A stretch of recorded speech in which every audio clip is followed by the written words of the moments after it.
പാതി മരുന്നല്ലോ തൂത്തിട്ടാതെ നിന്നെ വരുന്നില്ലേ കണ്ടു വരുമ്പറ്റും ഉണ്ണി പോലെ തളിക്കല്ലേ കണ്ടു വരുമ്പറ്റും ഉണ്ണി പോലെ തളിക്കല്ലേ.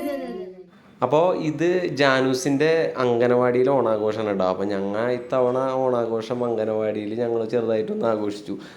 സാധാരണ ഞാൻ ഉണ്ടാവാറില്ല അംഗനവാടിയിലെ ഓണാഘോഷത്തിന്. ഞങ്ങളുടെ അംഗനവാടി എന്ന് പറഞ്ഞു കഴിഞ്ഞാൽ ഞങ്ങളുടെ വീടിനടുത്തൊക്കെ തന്നെയുള്ള ഒരുവിധം പരിപാടികളൊക്കെ തന്നെ സംഘടിപ്പിക്കുന്നത് ഞങ്ങളുടെ വീടിനടുത്തുള്ള അംഗനവാടി കേന്ദ്രീകരിച്ചിട്ടാണ്. ബിന്ദു ടീച്ചറാണ് ഇതിൻ്റെയൊക്കെ അംഗനവാടിയിലെ ഒരു ടീച്ചർ. ആ ടീച്ചറുടെ നേതൃത്വത്തിലാണ് അവിടെ ഒരു പരിപാടികൾ, ഇത്തരം ഓണം, എല്ലാ ക്രിസ്മസ്, എല്ലാ പരിപാടികളും അവിടെ സംഘടിപ്പിക്കാറുണ്ട്. പിന്നെ അവിടെ വാർഷികാഘോഷം ഉണ്ടാവാറുണ്ട്. അത് ആ നാടിൻ്റെ മൊത്തം ഒരു ആഘോഷമായിട്ട് തന്നെ മാറുന്നൊരു കാഴ്ചയാണ് കേട്ടോ ഉണ്ടാവാറുള്ളത്. പ്രായഭേദ്യമെന്നെ എല്ലാവരും പരിപാടികളിലൊക്കെ പങ്കെടുത്ത്. അപ്പോൾ ഇതാണ് കേട്ടോ ഞാൻ പറഞ്ഞ ബിന്ദു ടീച്ചർ.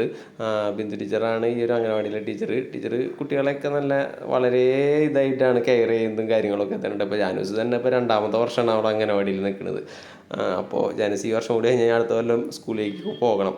അപ്പോൾ ഈ കറികളൊക്കെ കണ്ട ഞങ്ങളുടെ ഈ അംഗനവാടിയുമായി ബന്ധപ്പെട്ട് കുറച്ച് വീടുകളിൽ നിന്നൊക്കെ ഉള്ള ആൾക്കാരുകൾ ഓരോ കറികൾ ഓരോ വീടുകളിലും, ചോറ് ഒരു വീട്ടിൽ, സാമ്പാർ ഒരു വീട്ടിൽ, ബാക്കിയുള്ള കറികൾ ഒരു വീട്ടിൽ അങ്ങനെ കൊണ്ടുവന്ന് ാണ് ആ സദ്യ ഒരുക്കിയേക്കുന്നത് കേട്ടോ. പായസം മാത്രം അവിടെയാണ് വെച്ചിരുന്നത്, അംഗനവാടിയിൽ തന്നെയാണ് വെച്ച് 2 തരം പായസം ഉണ്ടായിരുന്നു, ഗോതമ്പും പരിപ്പും.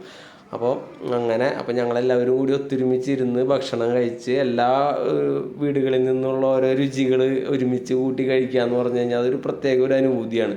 അത് ശരിക്കും ഫീൽ ചെയ്യുന്ന ഒരു സംഭവം തന്നെയാണ്. പണ്ട് സ്കൂളിലൊക്കെ അങ്ങനെ ഉണ്ടായിരുന്നു, പക്ഷെ അത് കഴിഞ്ഞിട്ട് എനിക്കൊക്കെ നഷ്ടപ്പെട്ടൊരു സംഭവമാണ്. ഇത് എൻ്റെ അമ്മയാണ് കേട്ടോ ഏറ്റവും ഫസ്റ്റ് ഇരിക്കുന്നുണ്ടായിരുന്നത്. അമ്മേനധികം വീഡിയോസിൽ കണ്ടിട്ടുണ്ടാവില്ല. പിന്നെ ഈ വരുന്നതാണ് അച്ഛൻ, എൻ്റെ തൊട്ടപ്പുറത്തിരിക്കുന്നത്. അപ്പോൾ ഇത് ഞങ്ങളുടെ വാർഡ് മെമ്പറാണ്.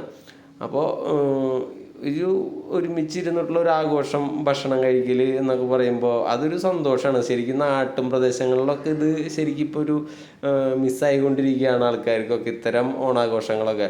പിന്നെ പായസം കുടിയിലേക്ക് കടന്നു. ഞാൻ പായസം കുടി എന്ന് പറഞ്ഞു കഴിഞ്ഞാൽ ഒരിത്തിരി ആഘോഷമായിട്ട് തന്നെ കഴിക്കാറുണ്ട്. ഞാൻ ഇല ഉണ്ടെങ്കിൽ ഇലയിൽ ഒഴിച്ചാണ് പായസം കഴിക്കുക. പപ്പടം പഴമൊക്കെ കൂട്ടി നല്ല ആഘോഷമായിട്ട് തന്നെ ഞാൻ അത് ആസ്വദിച്ച് കഴിക്കും. ചോറധികം കഴിക്കാറില്ല ഞാൻ കൂടുതലും പായസമാണ് സദ്യയിൽ പോയി കഴിഞ്ഞാൽ കഴിക്കുക.